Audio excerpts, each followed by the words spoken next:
Saat lagi ada orang Yahudi datang, ya Rasulullah, ya Muhammad, manggilnya ya Abul Qasim karena orang Yahudi. Ya Abul Qasim, nanti nasib langit bumi ini di mana? Manusia yang sudah mati-mati di mana ketika bumi dihancurkan? Mayat-mayat yang sudah di kuburan di mana? Terus orang Yahudi tadi bilang, Inna Allaha wadu as-samawati ala dzih wal aradina ala dzih. Soalnya Allah itu bisa saja mengelola langit bumi yang sudah hancur gini-gini. Nabi itu tertawa-tawa. Dalam sebuah riwayat disebut hatta badat nawajidu. Tertawanya Nabi itu lepas sampai giginya kelihatan. Kata rawinya tasdiqan liqaulil khabri karena Nabi membenarkan orang Yahudi tadi. Jadi intinya dalam banyak hal itu ya dicari kesamaan. Makanya kalau interaksi dengan kelompok lain kata Nabi la tusaddiquhum wa la tukadzibuhum. Kamu jangan mengiyakan juga jangan menolak. Kamu tolak jangan-jangan pas yang sama dengan ajaran kita. Kamu benarkan jangan-jangan yang tidak sama. Ya sudah kalau enggak sependapat ya jangan ngambil sikap. Nah itu juga yang dipraktikkan Rasulullah SAW. Nabi yaqumu lailatan yuraddidu hadil ayat. Nabi pernah sholat 1 rakaat hanya ngulang 1 ayat. Itu aja agak selesai. Yaitu ngulang-ulang ayat. Fa'aqulu kama qalal abdus sholeh in tu'adzibhum fa innahum ibaduk wa in taghfir lahum fa innaka antal azizul hakim. Pun Gusti kula nyerah. Semua ini hamba jenengan monggo jenengan napakno sing duwe jenengan. Intinya itu ini wilayah jenengan ndak wilayah saya.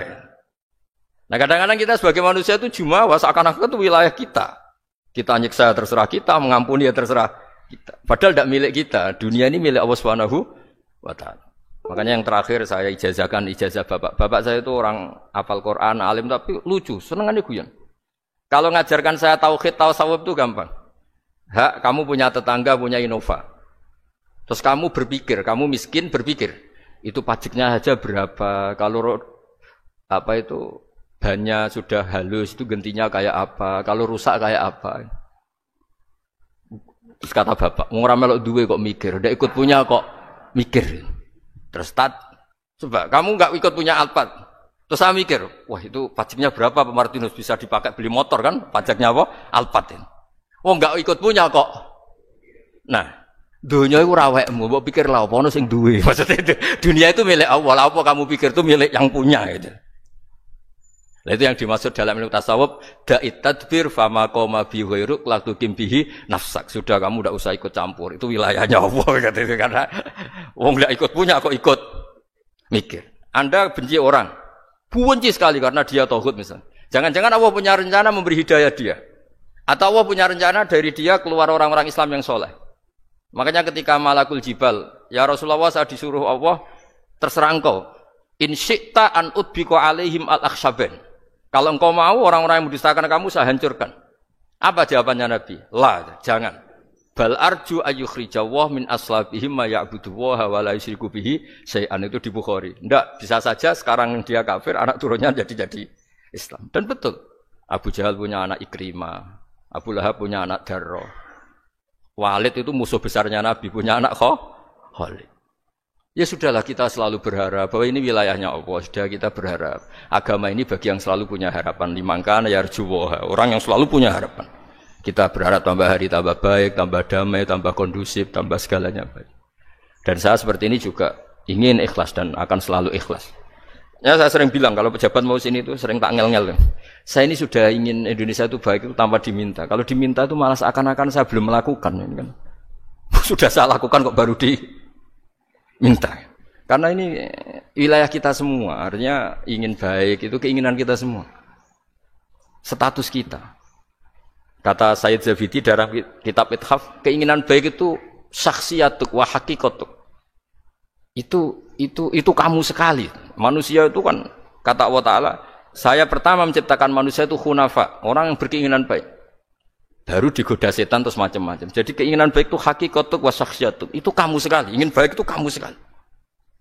Itu status kamu katanya. Makanya orang preman kayak apa, mabuk kayak apa, ada orang kecelakaan, pikiran pertama itu nolong. Itu yang normal. Soal ada kasus, pikiran pertama ngambil HP-nya itu 0,sekian%. Jadi pikiran pertama mesti nolong itu. Karena itu syakhsiyatuk wa haqiqatuk.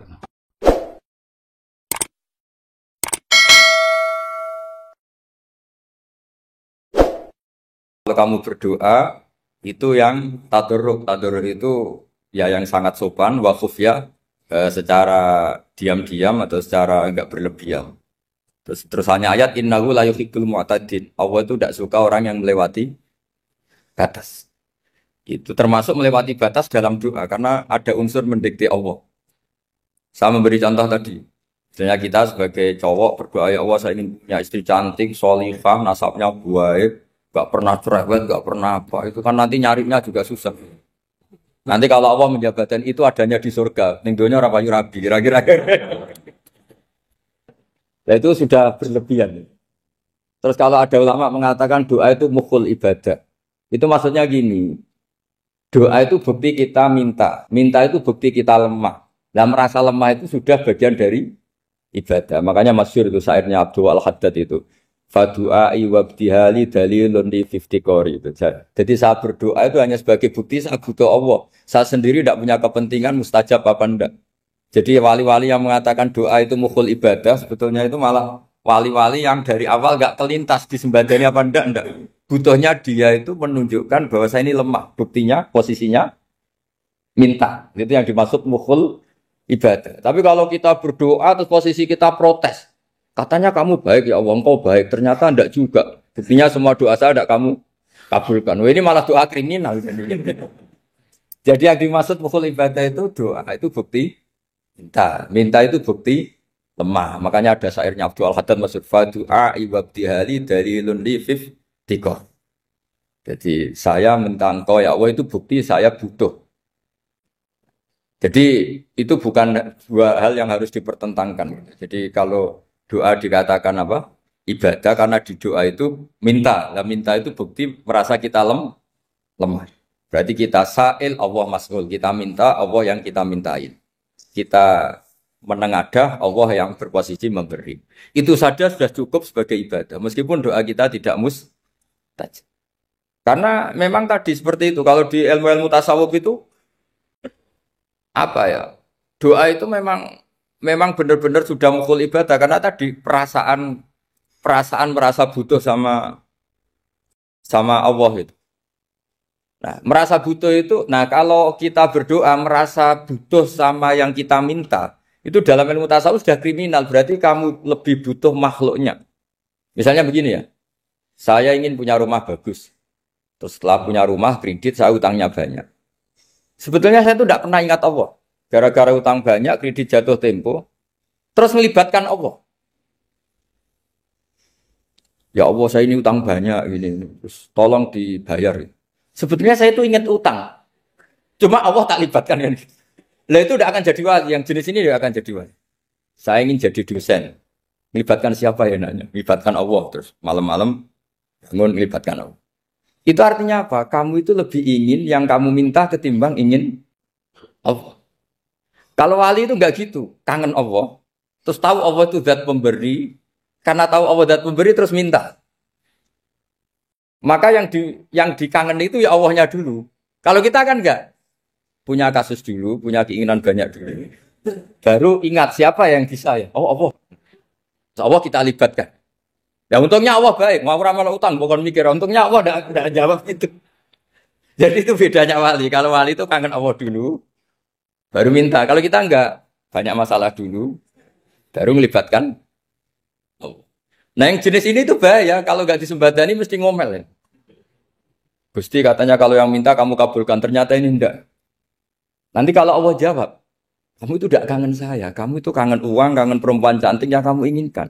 Terus kamu melibatkan saya. Urusannya apa saya dengan itu, Pak? Makanya tidak usah nuntut karena awalnya sudah salah. Ya saya kira itu ya. Jadi ada ayat apa? Ud'u rabbakum tadarru'aw wa khufyah, terusannya apa? Innahu la yuhibbul mu'tadin. Itu di semua tafsir dikatakan Allah gak suka orang yang berlebihan dalam doa. Berlebihan tadi, misalnya minta sesuatu yang terlalu besar, atau permintaan kemarin saja lanu addi syukroh, kita tidak bisa memenuhi mensyukuri, sudah minta lagi. Misalnya seorang jomblo, targetnya kan asal payu nikah. Tapi setelah nikah bayangkan istrinya sholihah, tidak cerewet, itu kan berlebihan. Hilang status jomblo saja belum kamu syukuri kok sudah minta macam-macam. Jadi harusnya kan syukur dulu ya. Sekedar laku nikah ini kan ada syukur yang harus Seperti jadi dosen juga gitu. Sekedar jadi dosen harus kita syukuri dulu karena menjadi kita tidak nganggur.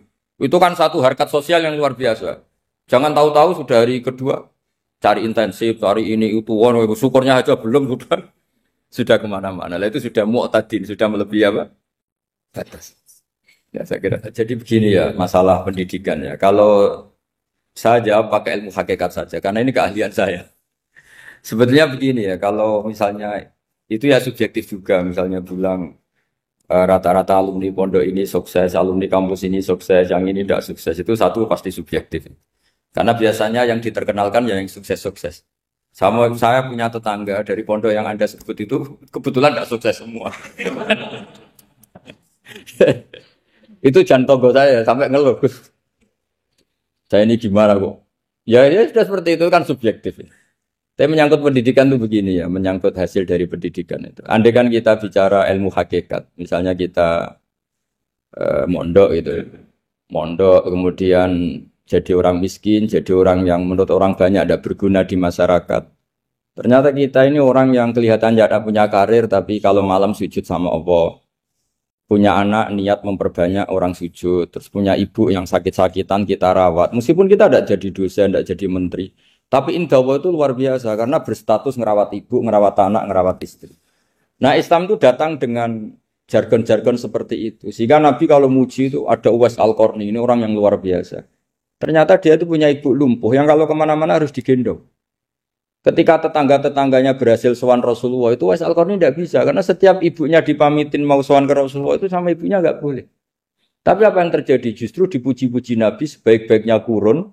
Kurun itu waktu adalah kurun yang ada Uwais Al-Qarni. Saya punya teman, ini kisah nyata, saya berkali-kali ngisi ngaji di komunitas ulama. Ini mungkin tidak bagus untuk kampus, tapi harus saya utarakan. Supaya ya kita evaluasi, saya bilang gini, saya ini jadi kiai itu sering iri sama orang goblok. Orang goblok itu barokah kata saya gitu. Itu kiai-kiai kaget semua, karena saya bilang orang goblok itu barokah. Saya beri contoh gini, misalnya saya pinter, terus juara MTQ, juara hafal Quran atau juara baca Quran secara tartil. Ujung-ujungnya saya dapat apa hadiah umroh atau apalah, atau hadiah rumah atau apa. Pertanyaannya adalah mendapat. Saya ulang lagi, mendapat. Sementara ada santri yang bodoh, gara-gara bodoh itu dosen UI yang enggak, jadi kiai yang enggak, akhirnya dia jadi bekerja di Korea. Barokahnya bodoh tadi. Karena di Korea melihat orang ateis, akhirnya dia kepikiran bikin masjid. Sebagian gajinya disumbangkan untuk masjid. Ini bodoh pendiri masjid. Tapi kita gara-gara dosen dakwah di masjid, ini pinter dapat uang dari masjid. Nah ini bukan nyindir, ini biasa saja. Ini maksud saya. Maksud saya, kamu jangan ngabaikan hidup. Akhirnya apa yang terjadi? Saya ini punya teman ini betul. Saya ini kan kecelok dulu tuh Gus Alim. Nasib saya di mana-mana dihormati. Kadang saya merasa dosa. Kok dihormati? Saya punya teman, dulu gobloknya minta ampun sekolah, sekelas maksudnya. Gobloknya, soalnya gobloknya harus disepakati. Sudah. Iya, goblok mujma'al ya kira-kira. Singkat cerita, dia itu hidup di pedalaman Kalimantan, sekitar tahun 92. Dulu kan biasalah di dalam hutan itu pasti ada penebangan hutan macam. Dia ada bosnya, yang jelas dia ada bosnya. Saya yakin juga agak kriminal. Karena dia tidak yang illegal logging. Pokoknya ditetir dia hidup di tengah hutan. Ikut orang. Setelah itu dulu nggak ada HP. Sering kirim surat ke saya, Gus, saya ini hidup di tengah hutan. Tapi saya ini muslim, pernah mondok. Kalau nggak bikin Jumat itu nggak enak. Bikinlah dia Jumatan.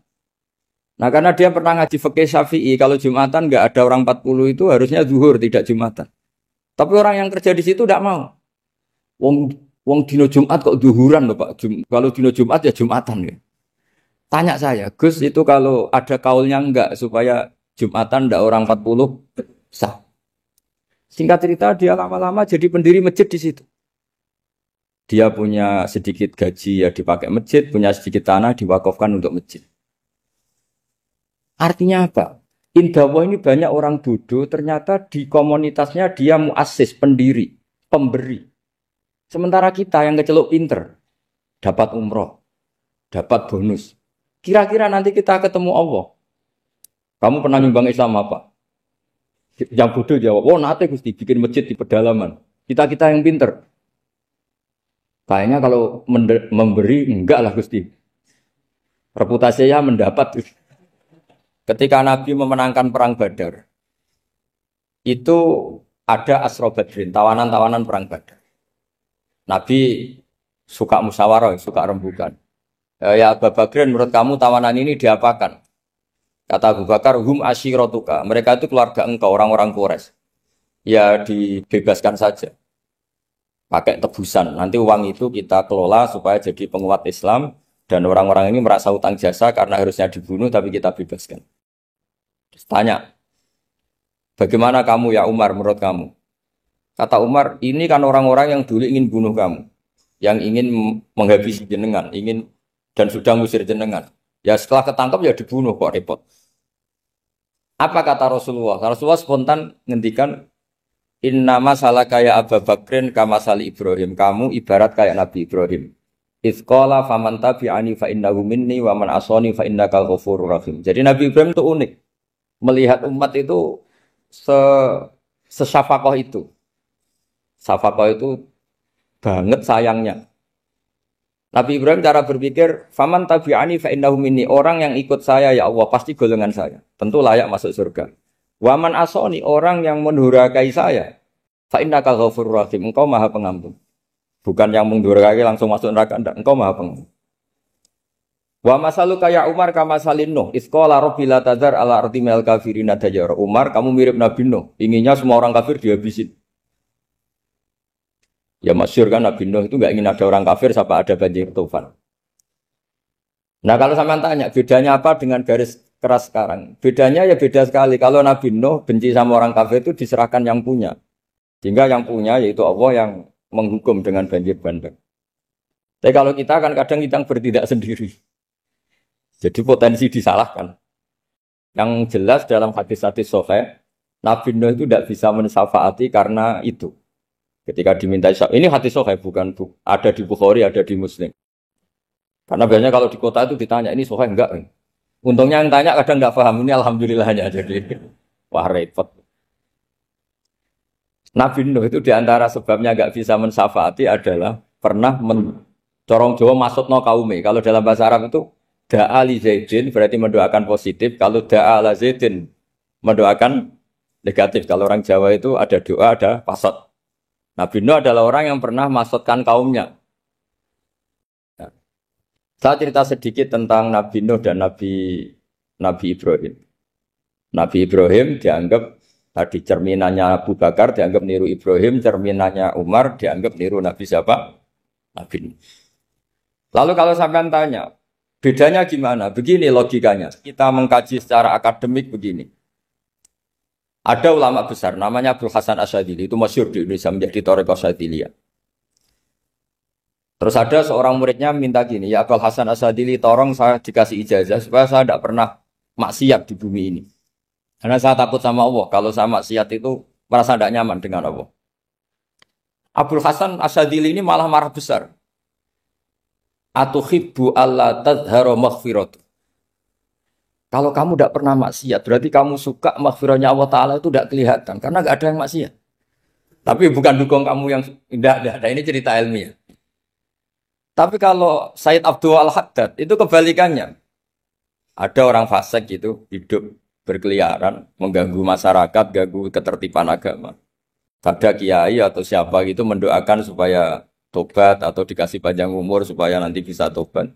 Itu beliau, Sayyid Abdul Al-Haddad marah besar.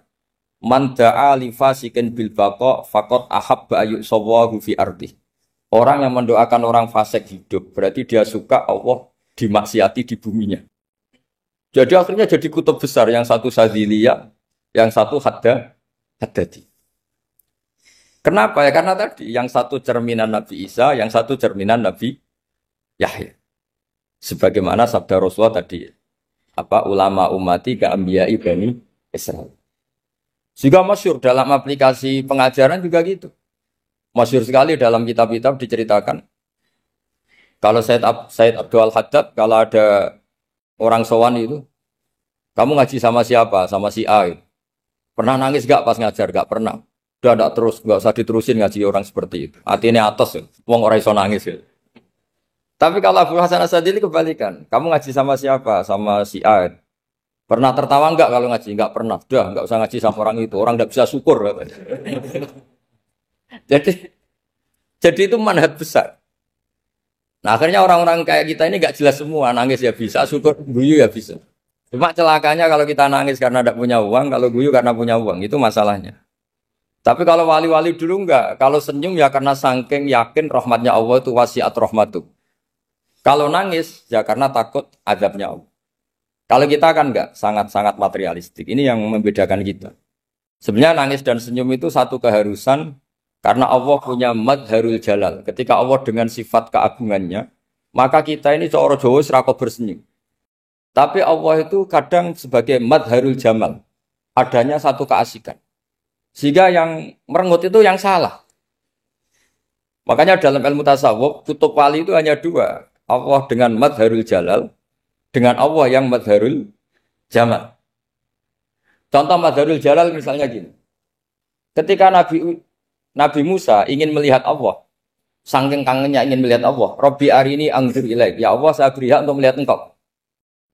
Allah dengan jalalnya gini, Allah itu qadim, superior. Tentu gak layak tersentuh barang hadis. Barang hadis itu makhluk. Sehingga ketika falam mata jalla rabbuhu lil jabali ja'alahu dakka wa kharra Musa sa'iqa. Sehingga enggak levelnya apapun hebatnya nabi ini tetap makhluk. Sementara Allah itu qadim. Enggak kuat. Makhluk yang fana ini, yang profan ini enggak kuat. Enggak kuat menampung zat yang qadim, yang superior, sehingga gunung pun hancur. Nabi Musa pingsan. Tapi ketika Allah dengan madharul jamal itu Allah dengan keindahannya, dengan kasih sayangnya, memberi hak makhluknya untuk melihat. Nah di sini ini Allah sering ngendikan wujuhu yauma idzin nadhirah ila rabbiha nadhirah. Nanti ada wajah-wajah yang di surga itu melihat saya kata. Tapi apakah betul melihat kayak saya melihat dosen, melihat Pak Rektor, melihat teman-teman itu tidak bisa. Karena Allah itu qadim, sehingga meskipun manusia ahlul jannah melihat Allah, tetap Allah ngendikan la tudrikuhul absar wa huwa yudrikul absar. Karena Allah di balik jamalnya ya punya jalal, di balik jalalnya juga punya jalal. Sehingga selalu di Quran itu diulang beberapa kali supaya proporsional. Nah, kenapa ahli sunnah tetap berkeyakinan Allah bisa dilihat? Logikanya begini. Fa inna kulla maujudin yasihu ayyura. Allah itu zat sing nyata-nyata wujud dan punya eksistensi. Di mana-mana sesuatu yang wujud itu layak untuk bisa dilihat. Lalu pertanyaannya gini, kenapa kita tidak bisa melihat sekarang kok nunggu di akhirat?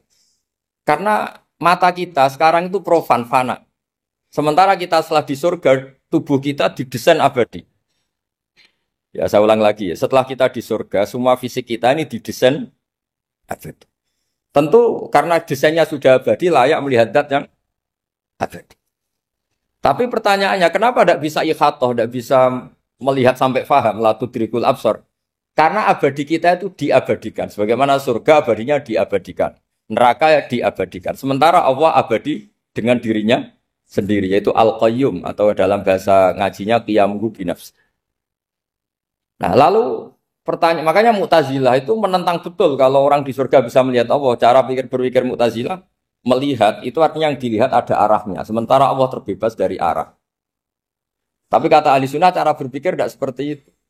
Melihat itu pokoknya tahu. Nah, tahu karena mata itu karena kita ditakdir tahu itu karena mata. Sebetulnya yang menjadikan tahu itu tidak mata. Ya kalau tahu ya tahu saja, bukan harus pakai mata. Itu cara berpikir ahli sunnah wal jamaah. Jadi sabri ya bocoran. Kenapa mazhab ahli sunnah itu yang dipilih oleh banyak mayoritas di dunia, jumhur itu. Ahli sunnah itu dianggap pikirannya lebih orisinal. Misalnya ahli sunnah kalau ditanya, kenapa kamu melihat? Ya melihat saja. Kenapa kamu mendengar? Ya mendengar saja. Kesannya itu tidak rasional kayak orang yang nggak pinter itu. Tapi sebetulnya itu yang benar. Jadi cara berpikir ahli sunnah itu melihat itu menjadi tahu.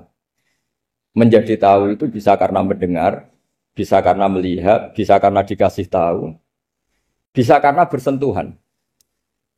Sebab itu di Quran itu ada ayat ala ya'lamu man khalaqa, bukankah zat yang menciptakan itu menjadi tahu. Sehingga kenapa Allah itu selalu tahu? Karena Allah yang menciptakan. Kalau kamu tahu karena mata, sekali itu jauh, maka kamu tidak melihat. Atau kamu sekarang buta, kamu tidak melihat. Atau tertutupi barang itu, maka kamu tidak melihat. Tapi kalau kamu tahu karena kamu menciptakan, maka akan melihat terus. Misalnya saya ini tukang batu. Saya ingat betul ketika saya bangun Monas, itu pulpen saya tak tanam di dalam Monas. Saya ingat betul kalau pulpen saya warnanya putih, tak tanam di Monas 2 meter dari pondasi. Setelah saya pulang ke Jogja ditanya, di dalam Monas ada apa? Ada pulpen. Posisinya 2 meter dari pondasi. Kenapa saya tahu? Karena saya yang menciptakan. Nah, karena menciptakan ini sehingga tahu saya akan terus-menerus. Tapi kalau tahu karena mata sekali barang itu tertutupi, nggak tahu. Misalnya saya tahu jenengan karena dekat sekali jenengan kemana-mana saya sudah tidak tahu. Tapi kalau saya menaruh sesuatu di tubuh Anda, sehingga kamu kemana-mana tetap tahu bahwa barang itu ada di tubuh. Nanti kalau ada yang protes, tapi bisa saja Gus barang itu dicuri orang kemudian Anda tidak tahu. Yang menjadi tidak tahu karena saya sudah tidak menciptakan suasana itu. Selagi saya yang menciptakan, maka akan tahu terus. Nah, tapi karena Allah ini menciptakan semua yang ada di bumi, maka Allah tahu terus. Jika Allah tahu cara bikin kuman, terus tahu bahwa manusia itu punya kuman, kumannya punya organ, organnya juga punya kuman. Mesti gak kebayang. Kamu bayangkan kayak makanya Allah itu kalau cerita sederhana, innallaha la yastahi ayyadriba masalam ma ba'udatan fama fawqaha. Allah itu tidak malu bikin perumpamaan nyamuk, karena nyamuk itu lebih dahsyat timbang gajah. Para pematung itu disuruh bikin gajah masih mampu. Bikinkan patung gajah, mungkin masih sanggup. Tapi kalau tak suruh bikin patung nyamuk, nggak usah bikin hidup, patungnya saja sekecil itu. Padahal nyamuk kecil itu punya organ tubuh. Lalu bikinnya organ tubuh nyamuk itu kayak apa? Organnya punya kuman. Kumannya punya organ. Organnya juga punya kuman.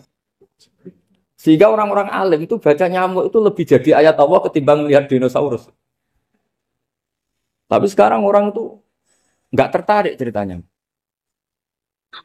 Jadi beda perasaannya orang alim sama orang awam. Kalau orang awam tuh melihat mukjizat kan yang dasar-dasar kayak dinosaurus, gajah, wow. Gitu.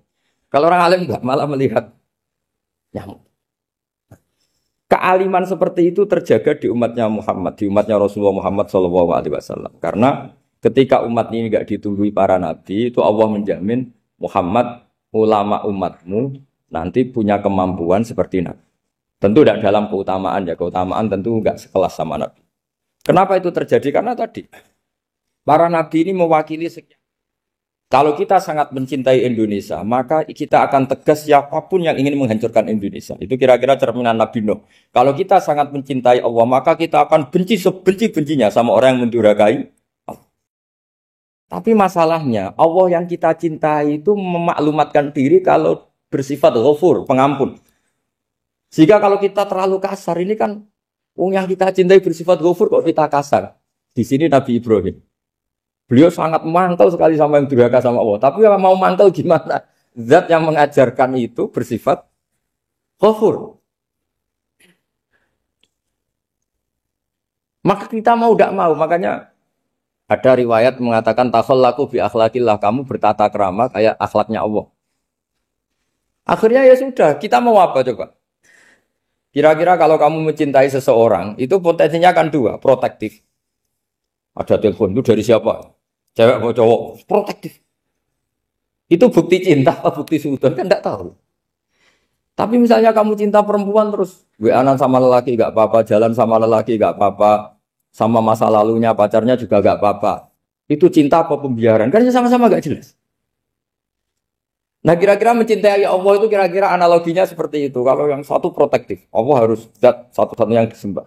Nggak boleh didurhakai, nggak boleh dikhianati kok.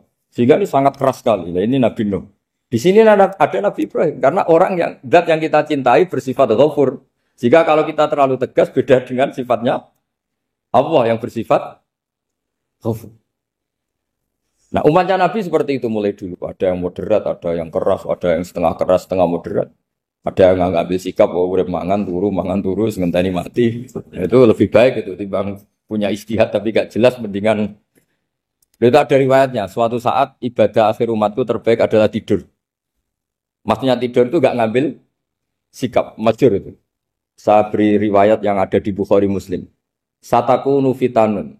Al-qa'id fiha khairun al-qa'im wal-qa'im fiha khairun al-masi wal-masi fiha khairun nasai. Nanti di akhir zaman itu banyak fitnah. Kata Rasulullah, yang duduk lebih baik ketimbang yang berdiri. Yang berdiri lebih baik ketimbang yang jalan. Yang jalan biasa lebih baik ketimbang yang jalan bergegas. Man tasyarrafa laha tastasrifu. Fitnah itu adalah siapa yang terlibat maka akan semakin parah.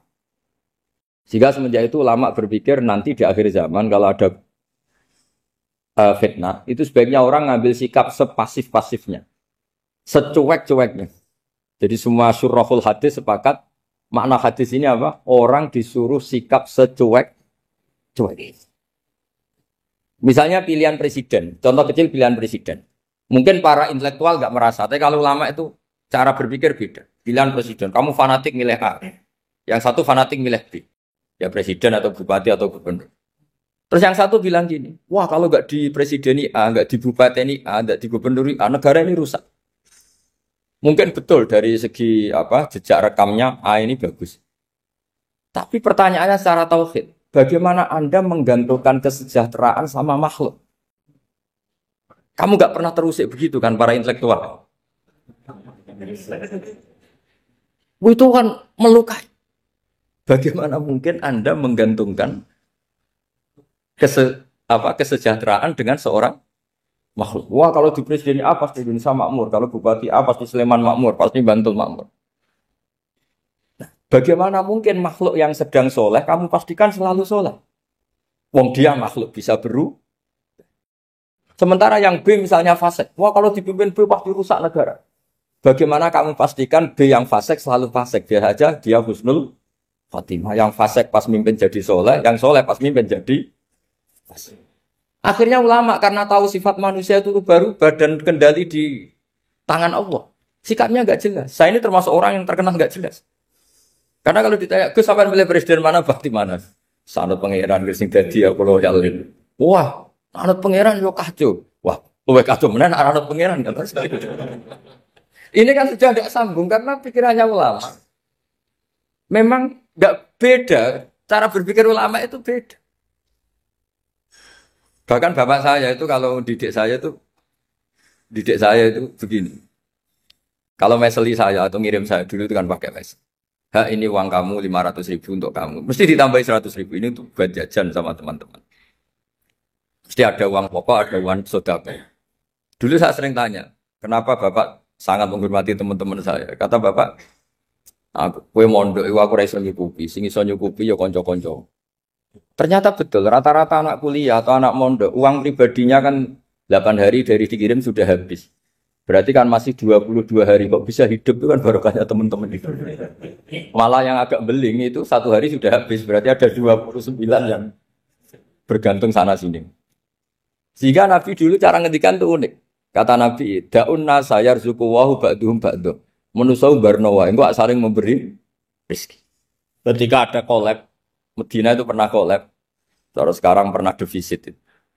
Beberapa pakar ekonomi datang ke Rasulullah, ya Rasulullah, sa'ir, tolong dikasih harga standar.